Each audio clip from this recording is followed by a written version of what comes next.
50 বছরের ভিতরে চোখের দৃষ্টি সিজদার জায়গা থেকে কখনো মানুষের পিঠে পড়ে না। মহান আল্লাহ নারাজ হইব, এর লাগি আল্লাহরে দেখার জন্য সিজদার জায়গায় তাকায় রইছে 50 বছর। 50 বছরের ভিতরে একটা পলক সাঈদ ইবনে মুসাইয়িব হঠাৎ নাই। 40 বছরের ভেতরে নামাজের তাকবীরে উলা ছাড়ে নাই। শুধু তাকবীরে উলা নয়, 40 বছর পর্যন্ত সাঈদ ইবনে মুসাইয়িব বলে 40 বছর মানুষের ভিড়ে আযান শুনি নাই। 40 বছর আমি আযান শুনেছি আল্লাহর ঘরের ভিতরে বইসা। আল্লাহু আকবার বলেন। তার মানে 40 বছর লাগাতার সাঈদ ইবনে মুসাইয়িব মসজিদে আযানের পূর্বে প্রবেশ করেছেন। ওনাকে জিজ্ঞেস করা হয়েছে, আযানের আগে মসজিদে আসেন কেন? সাঈদ ইবনে মুসাইয়িব বলে, আযানের আগে জন্য মসজিদে এসে বসে থাকি। ময়দানে মাহশরে মহান আল্লাহ যদি বলে হাইয়া আলাস সালাহ বলে নামাজে তোরে ডাইকা আনা লাগলো কেরে? এই মামলার আসামি হয়ে আল্লাহর আদালতে আমার দাঁড়ানোর সাহস নেই। 40 বছর এমনকি মদিনাতুল মুনাওয়ারাতে ইয়াজিদি বাহিনী ক্ষমতার জন্য যখন হামলা করলো, ক্ষমতা লিপ্সু যারা হয় তারা সাহাবীদের উপর অত্যাচার করেছে। এই কারণেই হাসিনা ক্ষমতা লিপ্সু আলেমের উপর অত্যাচার করতে পেরেছে। এই কারণে মাশায়েখের মাথায় আঘাত করতে পেরেছে, শাইখে চরমনাইকে আঘাত করতে পেরেছে, এদেশের শাইখুল হাদিস ধরে ধরে জেলখানায় তালাবদ্ধ করতে পেরেছে। ইয়াজিদি বাহিনী মদিনায় আক্রমণ করেছে, মসজিদের আযান বন্ধ করেছে। সেই সিদ্দিকীনের যুগে 3 দিন মসজিদে নববীতে আযান হয় নাই। কয়দিন? 3 দিন মসজিদে নববীতে আযান হয় নাই। সাঈদ ইবনে মুসাইয়িব বলে, কেউ মসজিদে তখন ছিল না, আমি ছিলাম। আমাকে ধরতে আসলে আমি পাগলের অভিনয় করতাম, ওরা চলে যেত। আমি মসজিদে এজন্য থাকতাম যে নামাজের ওয়াক্তে যদি নবীর মসজিদে কেউ সিজদা না দেয়, আল্লাহর আদালতে জবাবটা দিব কি?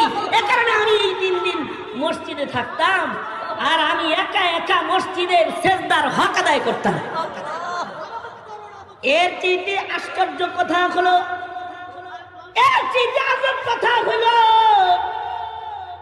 আশ্চর্যজনক বিষয় হলো, 3 দিন মসজিদে নবীর মিনারায় আযান নাই।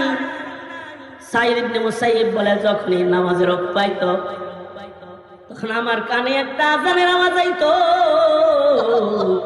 আমি আমার কানটা ফিরে দেখতাম মসজিদের মিনারায় আযান নাই, কিন্তু সাইয়্যিদুল মুরসালিনের কণ্ঠ পাওয়া যায়।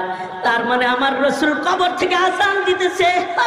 মসজিদের আযান বন্ধ, কিন্তু নবীজি কবরে আযান দেয়। সাঈদ ইবনে মুসাইয়িব মসজিদের ভেতরে নবীর আযান শুনতে পায়। এরে বলা হয় তাবেঈ। সাহাবী দেখার কারণে তাবী হয়েছে, হাফিজি দেখার কারণে শাইখে চরমনাই হয়েছে, মরহুম আল্লাহর কুতুবকে দেখার কারণে শাইখে চরমনাই হয়েছে। কিয়ামত পর্যন্ত এরকম আকাবির দেখে দেখে, ভালো মানুষের চেহারা দেখে দেখে তোমাকে ভালো মানুষ হইতে হবে। এ কারণে আল্লাহ বলেন, কুনু মা'আস সাদিকিন। আর এই ভালো মানুষদের ভেতরে সাহাবীদের কিছু সিফাত পাওয়া যাবে। আশিদ্দাউ আলাল কুফার, কাফেরের বেলায় তারা শক্ত। এ কারণে ফায়জুল করিম মামুনুল হক, এদেশের উলামা হযরত বাবু নগরী আহমদ শফি, শেখুল হাদিস আমিনী ও ফজলুল করিম পর্যন্ত কেউ বাতিলের সাথে এক যারা আপোষ করে নাই। কারণ আশিদ্দাউ আলাল কুফার, আশিদ্দাউ আলাল কুফার আর রুহামাউ বাইনাহুম। আর ইবাদত কি? তারাহুম রুকআন সুজদান ইয়াবতাগুনা ফাদলান মিনাল্লাহ। তারাহুম রুকআন সুজদান ইয়াবতাগুনা ফাদলান মিনাল্লাহি ওয়া রিদওয়ানা। তাদের ইবাদতে তারা আল্লাহর নৈকট্য খুঁজে। কেউ আছে ইন্ডিয়ার নৈকট্য খোঁজে, কেউ আছে আমেরিকার নৈকট্য তালাশ করে, নিউ ইয়র্কের নৈকট্য তালাশ করে, কেউ আছে চীনের নৈকট্য তালাশ করে, কেউ আছে রাশিয়ার নৈকট্য তালাশ করে। কিন্তু জমিনে এমন কিছু মানুষ আছে যারা আল্লাহর নৈকট্য তালাশ করে। জমিনে কেউ যদি আল্লাহর দ্বীনের উপরে আঘাত করে তো তারা বুকটান করে যায় পাইতে ধরে, গায়ে রক্ত থাকতে তারা দ্বীন নিতে দিবে না, কারণ তারা আল্লাহর নৈকট্য অর্জন করতে চায়। রাতের বেলায় তারা নামাজ পড়ে, দিনের বেলায় তারা রোজা রাখে, কদম কদম নবীর সুন্নত তারা চলে। এত নামাজ পড়ে ফি উজুহিহিম মিন আসারিস সুজুদ। এগুলো হলো আল্লাহ পাকের পছন্দের গুণ। আর এই গুণগুলো ততক্ষণ পর্যন্ত আসে না যতক্ষণ পর্যন্ত গুণীর সান্নিধ্য গ্রহণ না করা হয়।